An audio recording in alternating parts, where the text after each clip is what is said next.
Okay, thank you, Walter. And again, I am blessed to be here.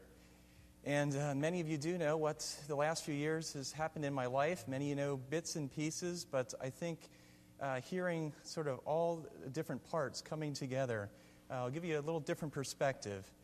You can take many of these items on their own, and they're just interesting coincidence, odds beating time and time again. You start putting them all together, and I think you start really seeing them as God moments, and that His hand is in this story. As many of you know, I think a lot of you knew me as a young boy, and growing up, of course, with my family, I had hemophilia.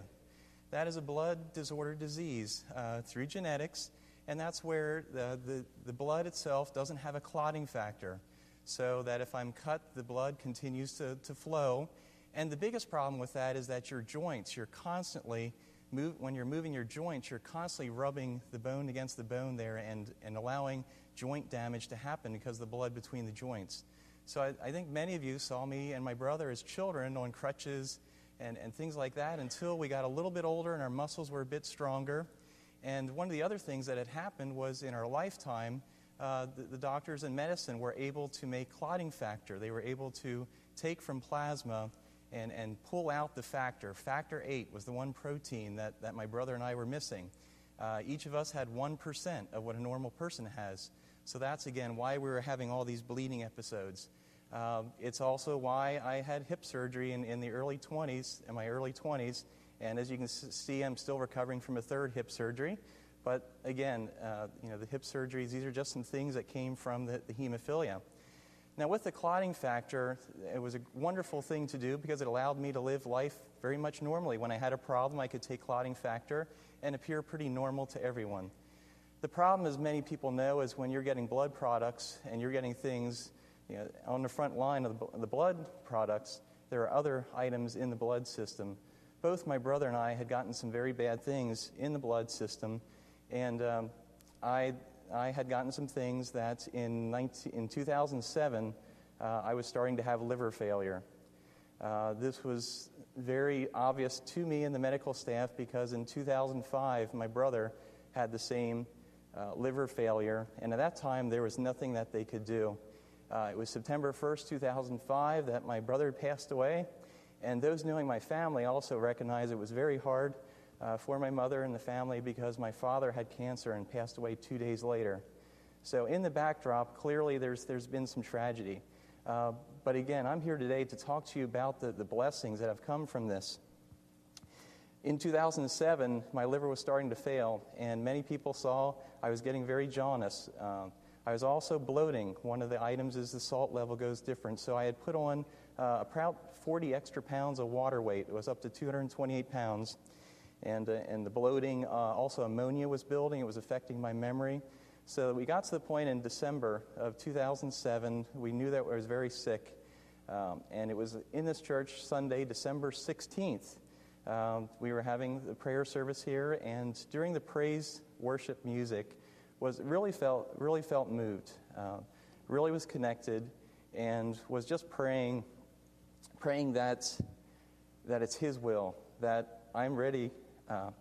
That I can't solve this on my own. I knew that also meant if it's His will, maybe it's my time. Maybe I'm prepared to die. I knew that I did some good things in my life. That's hopefully I did a lot of good things. But I also knew that I was saved by grace. And the only way through this was really putting it fully in His hands. Which many times we say that God take control, but sometimes you really have to be completely at your knees and just give everything to Him. That morning, Pastor Walter was speaking actually about James 5. Now, I knew James 5 as the healing section. Pastor Walter was talking about emotionally at this time of coming up on Christmas, that many times there's emotional and family issues where there's items that you just need to work through as a family and friends and go beyond healing as an emotional item. I also knew that chapter was very much talking about physical healing. And during that service, it's strange to talk about, but I really felt God's presence, just as if there's someone there touching me. And really, very felt moved that December 16th. Now, in my human mind, I'm thinking, this is great. I think His hand is on me. He's healing me. This is wonderful. Well, 3 days later, when I'm at Hershey Medical Center and they're essentially trying to just keep me alive, I realized that what he was doing on that Sunday was saying, I'm with you. I'll be there. I'll be with you. So that Wednesday, when I was at Hershey Medical Center, we went through about 3 days where I was unconscious at times, and poor Angel, my wife, several times she really thought it was over. The doctors did a great job in just trying to keep me going at that point. During that time, I was also very humbled because I realized in the first few days how many people were praying for me.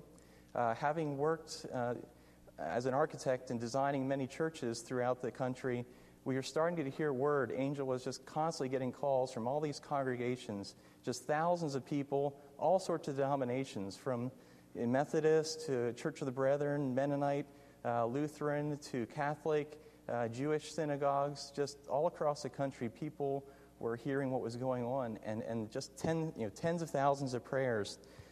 Very, very humbling for me, even to the fact that we had visitors coming to Hershey, that they were saying, a Christian brother said that you're a good Christian man, and if you're a good friend of this friend's, well, then you're a friend of mine, and they just needed to drop by. So it was very humbling and also very powerful to have all of this prayer support. At the same time, for myself, again, I had turned everything over to him, and I was actually very peaceful. I wasn't very upset at this time. The emotional hard part of this was just seeing what Angel and my family was going through. That was very hard, but at the same time, I had peace. To the point at Hershey, as I was slowly recovering, the nurses would come and say that they loved to come to my room and visit because you're so happy and joyful, yet don't you realize you're the sickest man here? And about all I could say is when you have faith, the one choice you have is your attitude. So I'm going to pick to be positive and go through this with a positive attitude. At that point, I was recovering, and I needed a liver transplant. It was clear the liver was failing, and as we started looking into the details, Hershey was able to keep me going at that point. I needed to qualify and get into a hospital for a transplant. Because of all the complications I had, there were about 10 hospitals in the entire country that were able to or willing to do the surgery that was necessary. Again, I was blessed that Penn in Philadelphia was nearby, and they were willing to take a look at me. It's a very tough position when you have liver failure and you are incredibly sick, but to get on the list, to get a transplant, you have to have this balance. You need to be healthy enough to qualify, because if you're too sick, there's so few transplants available that they're not going to give a transplant to someone who doesn't have a good chance of surviving. So we knew, again, here's where all these odds were starting to stack up and just so against what's happening. At the point I got to Penn, we looked at some blood tests, and there was one test I needed the number to go down. I needed this number to come down to hopefully 0. Now, I knew in the past it was a blood number that I've seen drop to 0 before with different medications, but the medications I were taking were impacting my liver, so they needed to give other medications, new medications, that we figured at some point, whether it's months, maybe years, that eventually that number was going to drop down. We could get to that number, but the issue was time. There wasn't a lot of time. So in 2 weeks was going back to the doctor. They were going to do a blood test in 2 weeks and see where we're at with some of the other numbers. And I was at the doctor. They hadn't had the results initially. And just before I was leaving, a fax came through the doctor. And again, this was 2 weeks after this test. And the doctor looked at it and was just amazed, kind of paused, and said, "Scott, this level is undetectable. Isn't that shocking?" And to myself, I wasn't shocked at all, because if it's his will, that's what it was going to be. So he's in charge. Why wouldn't it be 0? If that's what it's going to be and he wants it that way, it's going to happen.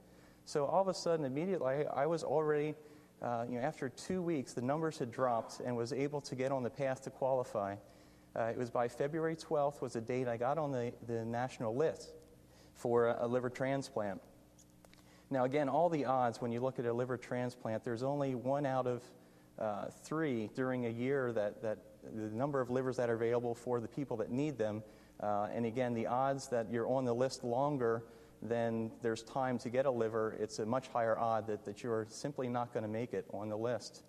It was about a month later, as my blood levels were continuing to drop, we knew that I was getting weaker.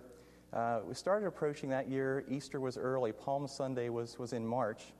And the weekend of Palm Sunday was very hard in prayer. I knew that the blood numbers were going in a bad direction, and was just in prayer. And I continued to get this message about resurrection. And, I'm kind of thinking, well, yes, I know Easter's coming. Of course resurrection is coming. And the images of not only Easter, but also Christmas was there. And the thought of this started in Christmas, it's going to finish at Easter. The resurrection is going to be you. You're going to be resurrected by Easter. And I did mention this to Angel, of course, that weekend. And we're looking at the schedule, and Easter's next weekend. I mean, the odds of how long we're going to be waiting, okay, it's the odds, again, are against something happening. I mean, it almost has to happen the next day. Well, the next day, Monday morning, St. Patrick's Day, we get a call, and there's a liver available.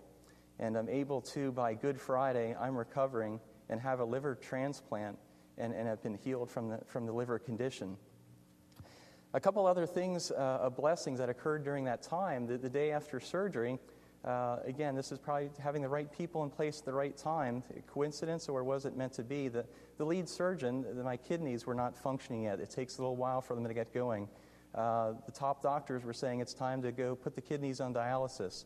But the lead surgeon said, no, look at the overall picture here. Just give him a little bit more time. Give him a chance. A couple hours later, the kidneys are working fine. So again, doctor was in the right place at the right time. And then finally, to kind of pull the whole story together, one of the items that we did know was that the factor VIII that my body had been missing as a child is produced in the liver. And there was a chance that when a new liver is put into the body, that I could be producing some form of the clotting factor. 2 days after surgery, Angel heard the doctors arguing that Scott's clotting factor level is at 200%. And they're debating what's going on, because why is it at 200%? Who's continuing to give Scott clotting factor? And Angel was there and mentioned, well, I don't think he's got factor since the surgery. And it was clear at that point that the liver had kicked in and was producing 100% of the clotting factor that my body needed, and therefore I'm cured of hemophilia. So through that whole process was one large cycle that now cured of hemophilia. So hopefully you see with some of this whole process of going through, God's hand, I believe, was behind a lot of the things that were happening. Because of the things he's done, I think many people have seen his faithfulness. It's just an opportunity to present his faithfulness and grace.